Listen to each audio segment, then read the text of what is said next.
Magandang araw sa inyong lahat and welcome back to my YouTube channel. Ito ang latest update sa kaguluhan sa Eat Bulaga.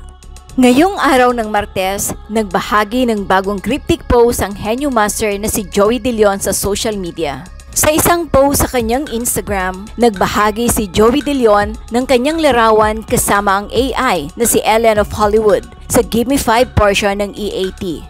Si Ellen ay ang isang ginawang character gamit ang artificial intelligence na nagpapaalala sa mga kalahok sa Give Me 5 laro ng mahenyo ng EAT tungkol sa mechanics ng bawat round.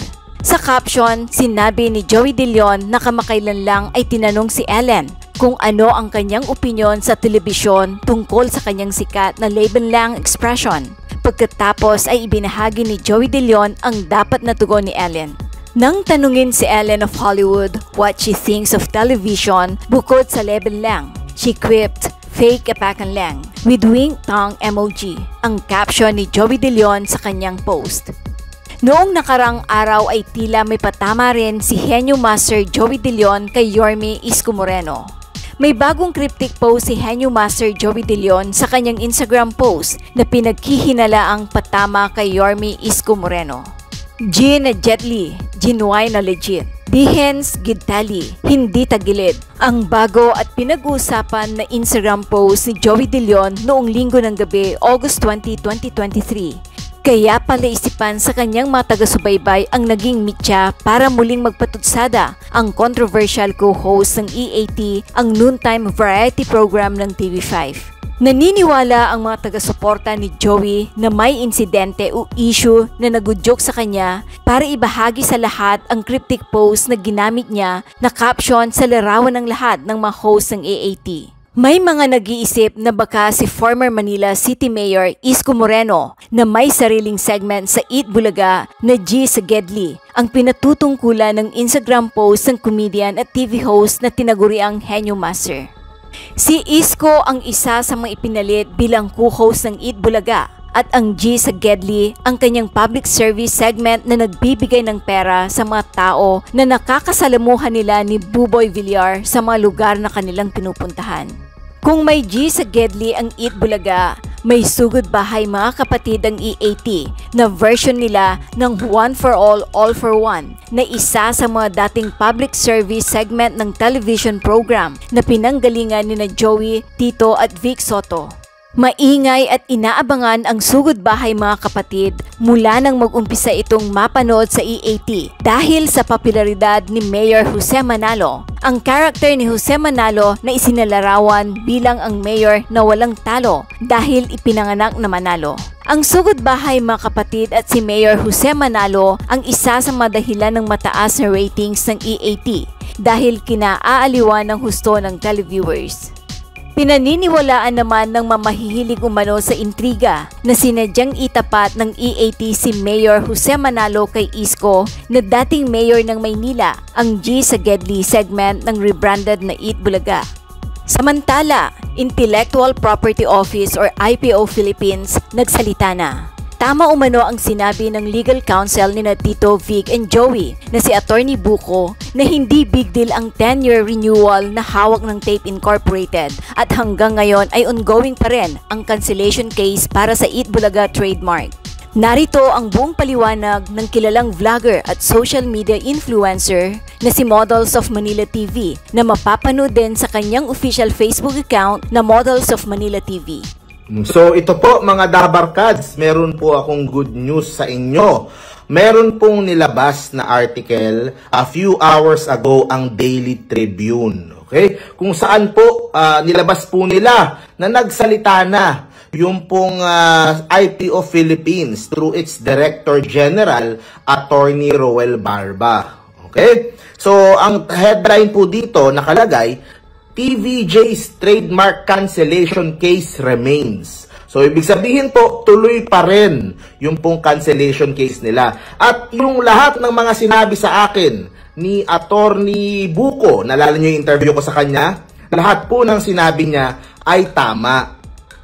Contrary doon po sa pinapakalat nung kabilang side, hindi po big deal yung pong kanilang renewal na 10 years. Okay? Yan po ay labas doon po sa cancellation case na nakasalang po ngayon diyan po sa IPO. So basahin po natin itong article tapos magbigay po ako ng reaksyon. Okay? In an earlier interview by the Daily Tribune, IPO Director General Attorney Roel Barba disclosed that the 10-year trademark registration renewal of TAPE is purely ministerial and has no opposition period. On queries from various quarters about the renewal of the Itbulaga trademark, kinonfirm po na nung June 14, 2023 ay nagkaroon po ng approval of the request to extend the term of the registration. Yun, covered by ito po, yung classes 16, 18, 21, and 25 for another 10 years. Okay? So, ibig sabihin po, ano ibig sabihin nun? Purely ministerial. Talagang parang nag-renew ka lang ng lisensya, nag-renew ka ng passport, nag-renew ka ng rehistro ng sasakyan. So, basta masubmit mo lang yung kailangan nila, i-renew po yan automatic. That doesn't mean na ito pong mga ibang kaso ay hindi na tumalab, okay? Or hindi na makaka-apekto doon, or hindi na pwedeng bawiin yung pong iyong lisensya or iyong trademark. Pwede pa rin po. Tumatakbo na itong kaso eh. Kumbaga naka-file na po sa IPO eh. So, basahin pa po natin ha. Under the law, request for renewal should be granted primarily if the registrant can prove the actual and continuous use of the mark. IPO Philippines said the renewal process strictly observes an ex parte nature prescribed by Republic Act 8293. So, basta patunayan mo lang na ginagamit mo pa rin yung pong trademark, i-renew ka ng IPO Philippines. Magbabayad ka lang ng small fee, automatic po yan. Irregardless, kumbaga kahit po meron kang mga pending na kaso dito, meron kang reklamo dito, i-renew po nila yan.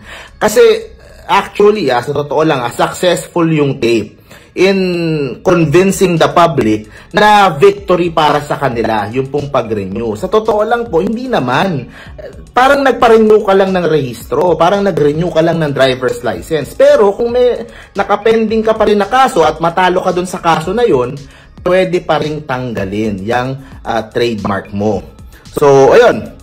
On the other hand, the IPO Philippines maintained that as the renewal requests and other pending applications at the Bureau of Trademark are separate from the trademark cancellation case at the Bureau of Legal Affairs, they do not affect the BLA's disposition of the merits of the trademark cancellation case. So, tama po yung sinabi ni Attorney Buko.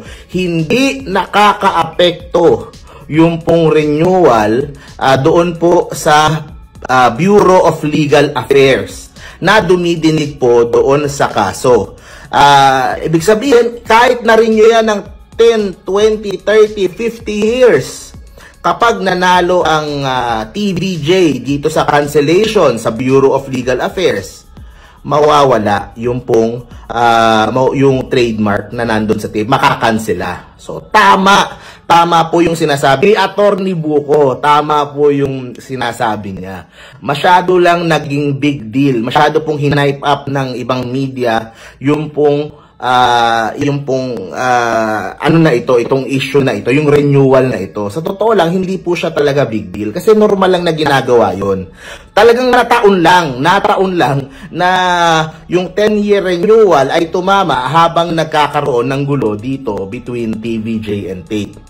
So the IPO Philippines earlier said that a separate agency office is hearing TVJ's complaints for cancellation of TAPE's trademark registration. TAPE Inc. was then mandated to answer TVJ's complaint within 30 days. Ito yung sinasabi ni Attorney Buko. Nung huli kaming nagkita last week, hindi pa po sumasagot yung TAPE doon sa complaint po nila. Hindi po natin alam ba't nila pinapatagal or bakit na nade-delay yung pong pagsagot. Pero ang binigay lang po sa kanila ay 30 days nitong IPO.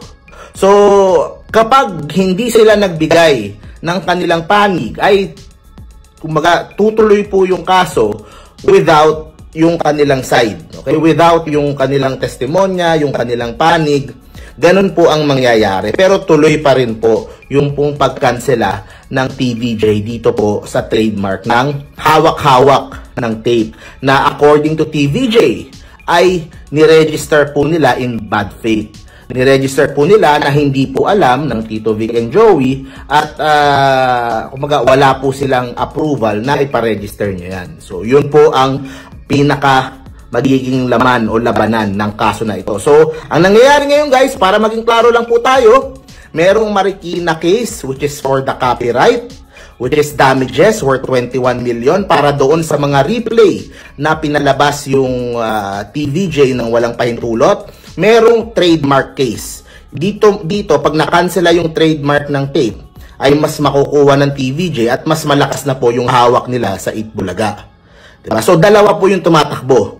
Itong sa Marikina, ang dinidinig ngayon, yung pong injunction para po para habang tumatakbo itong kaso, hindi magamit ng tape yung pong pangalang Itbulaga. Pero pag itong sa IPO ang nakansela, ay pwede na pong makuha ng TVJ yung pong pangalang Itbulaga. Ano po ang mangyayari dun sa dalawang kasong ito?